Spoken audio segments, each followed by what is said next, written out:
안녕하세요. 행운파파입니다. 자, 여러분. 요즘 가장 뜨거운 이슈는요. 단연 엔비디아 CEO 젠슨 황이 한국을 방문해서 발표한 GPU 26만 장 공급 소식일 겁니다. 엔비디아가 우리나라 정부와 삼성, SK, 현대차, 네이버 같은 거대 기업들에게 총 26만 장의 최신 GPU를 푼다고 했습니다. 이 26만 장 중에 블랙웰 같은 지금 전 세계가 피말리게 기다리는 첨단 칩이 핵심입니다. 이 규모가 최대 14조 원에 달합니다. 초대형 거래로 평가받고 있죠. 전 세계가 AI 칩 부족에 허덕이는 이 상황에서 이렇게 엄청난 물량을 특정 국가에 한 번에 풀어준다는 것은 매우 이례적인 일이에요. 마치 AI 혁명으로 가는 길목에 서 있던 대한민국에게 젠슨 황이 직접 황금 티켓을 건네준 것 같은 느낌마저 듭니다. 그런데 여기서 잠깐 숨을 고르고 질문을 던져봐야 합니다. 세계 AI 시장의 90%를 진 엔비디아가 왜 하필 이 중요한 순간에 이 엄청난 물량을 한국에 집중했을까요? 단순히 한국이 큰 고객이라서요? 아니면 치맥 해동 같은 개인적 친분 때문에? 냉철하게 분석해보면 이 거래는 단순히 GPU를 사오는 고객 계약 수준을 넘어섭니다. 이 뒤에는 한국을 엔비디아의 가장 튼튼한 방패이자 핵심 무기 공급 기지로 만들려는 젠슨 황의 거대한 전략적 도박이 숨어 있다고 봐야겠죠. GPU 26만 장은 겉으로 드러난 미끼이자 당근일 뿐입니다. 젠슨 황이 이 거래를 통해 한국으로부터 얻어내려는 진짜 목적은 따로 있다는 뜻이죠. GPU 26만 장이 투입되는 것을 보면 젠슨 황이 가진 의도가 명확해집니다. 정부, 삼성, SK, 현대차, 네이버 이들 모두 GPU를 받아서 단순히 AI 연구만 하는 게 아닙니다. 자율주행, 반도체 제조, 통신, 물류 등 우리나라 주력 산업 전체를 AI 기반으로 혁신할 AI 팩토리를 구축하는 곳이죠. 특히 정부는 이 GPU를 기반으로 소버린 AI, 즉 데이터 주권을 지키는 독자적 AI 생태계를 만들겠다고 선언했어요. 이 모든 AI 시스템은 결국 AI의 심장이라 불리는 HBM 없이는 단 1초도 돌아가지 않습니다. HBM은 GPU 옆에 붙어 AI 학습 속도를 극대화하는 초고성능 메모리 반도체죠. 그리고 이 HBM 시장을 누가 쥐고 있나요? 바로 SK 하이닉스와 삼성전자, 우리나라 두 거대 반도체 기업이 시장의 90% 이상 장악하고 있습니다. 물론 젠슨 황은 이 사실을 너무 잘 알고 있습니다. 엔비디아가 아무리 GPU를 많이 찍어내도 HBM 공급망이 흔들리면 AI 붐 전체가 무너질 수 있다는 불안감을 가지고 있는 거죠. 그래서 그는 직접 한국에 찾아와 이 거대한 GPU 대잔치를 벌인 겁니다. 이 거래는 GPU를 팔아 돈을 벌려는 목적을 넘어 한국을 붙잡아 두고 HBM이라는 핵심 부품의 안정적인 공급을 확실히 하려는 일종의 전략적 동맹 강요에 가깝습니다. 엔비디아에게 HBM은 생명줄이나 다름없습니다. GPU가 아무리 뛰어나도 GPU를 보조하는 HBM 없이는 AI 학습 속도를 낼 수 없죠.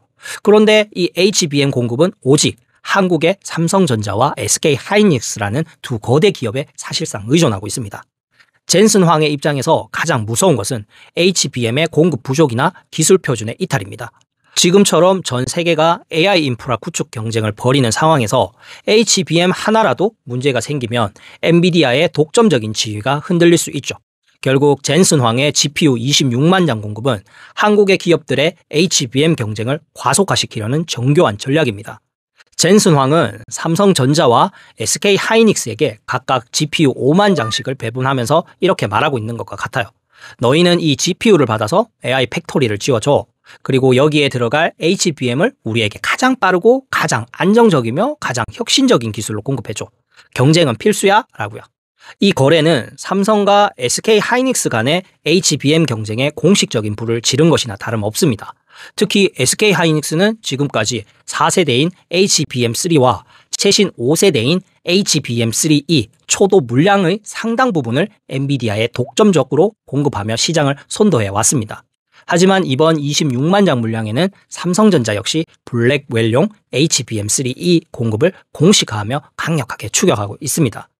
이것은 단순히 기술 경쟁을 넘어 납품 물량 확보라는 매우 현실적인 전쟁으로 번지고 있어요.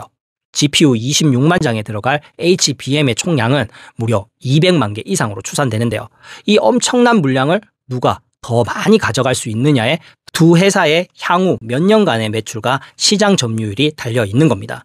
젠슨 황이 한국에 26만 장을 공급한 또 하나의 숨겨진 목적은 바로 자신이 가진 가장 큰 고객인 클라우드 기업들을 위한 포석이기도 합니다. GPU를 대량으로 사가는 주체는 메타, 구글, 마이크로소프트 같은 글로벌 클라우드 기업들이에요. 이 기업들은 AI 팩토리를 구축해 다른 기업들에게 AI를 빌려주는 서비스를 제공하며 돈을 벌죠. 그런데 한국은 지금 삼성, SK, 네이버라는 거대 기업들이 GPU를 받아 자신들만의 AI 팩토리를 짓겠다고 나선 상황입니다. 이는 글로벌 클라우드 기업들의 잠재적인 경쟁자가 탄생하는 것을 의미합니다.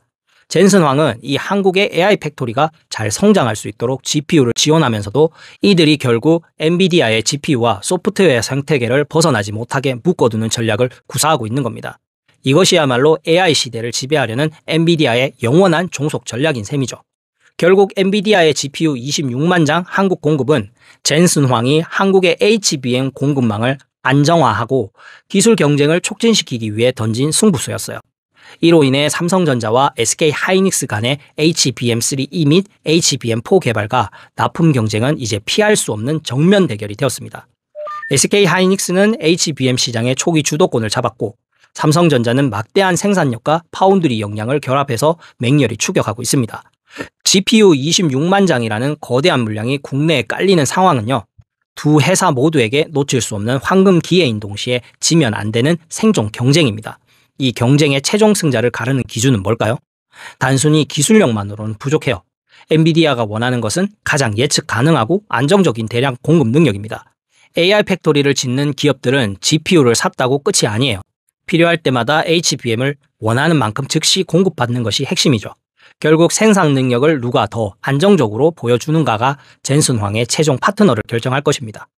엔비디아의 GPU 공급 확대는 우리나라 정부가 추진하는 소버린 AI, 즉 기술 주권을 지키는 독자적인 AI를 구축하는 데 필요한 핵심 인프라를 마련해 줍니다. 한국의 AI 팩토리가 블랙웰 같은 최신 GPU를 기반으로 움직이게 되니까요. 하지만 여기에도 딜레마가 있습니다. AI를 개발하는 하드웨어는 엔비디아의 것이고 AI를 구동하는 소프트웨어 생태계 역시 엔비디아 중심으로 돌아갑니다. 독자적인 AI를 만든다고 해도 그 뿌리가 결국 엔비디아 생태계에 깊숙이 박혀 있다면 진정한 의미의 AI 자립을 이루었다고 말하기 어려울 수 있어요. GPU 26만 장은 한국의 AI 역량을 단번에 끌어올리는 축복이지만 동시에 엔비디아라는 거대한 생태계에 대한 종속을 더욱 심화시키는 무서운 덫이 될 수도 있는 겁니다. 자, 결국은 이 GPU 26만 장 이슈가 우리에게 던지는 통찰은 명확합니다.